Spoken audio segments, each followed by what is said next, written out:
किसान की अनोखी कहानी। एक गांव में रामू नाम का एक गरीब किसान रहता था। उसकी एक छोटी सी जमीन थी जिस पर वह कड़ी मेहनत करके फसल उगाता था, लेकिन कई सालों से मौसम उसकी फसल का साथ नहीं दे रही थी। कभी बारिश ज्यादा हो जाती तो कभी सूखा पड़ जाता। एक दिन जब वह अपनी सूखी हुई फसल को देख रहा था तो गांव के एक बुजुर्ग व्यक्ति ने उससे कहा, रामू, मेहनत के साथ साथ दिमाग भी लगाना जरूरी होता है।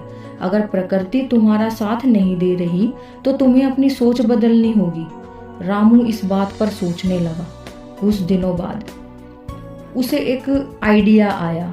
उसने अपनी जमीन पर परंपरागत खेती की जगह फल और सब्जियां उगानी शुरू कर दी, जो कम पानी में भी पनप सकती थी। इसके अलावा उसने अपने खेत में मधुमक्खियों के छत्ते लगाए ताकि शहद भी बेच सके। धीरे धीरे उसकी मेहनत रंग लाने लगी। उसके खेत में अच्छी पैदावार होने लगी और लोग उसके फल, सब्जियां और शहद खरीदने आने लगे। कुछ ही सालों में रामू एक सफल किसान बन गया और उसका गांव भी उससे बहुत प्रेरित हो गया, जिससे कि नई नई वो तकनीकें अपनाने लग गए। इस कहानी से हमें यह सीखने को मिलता है कि मुश्किल समय में हार मानने की बजाय हमें नई सोच और मेहनत से आगे बढ़ने की कोशिश करनी चाहिए।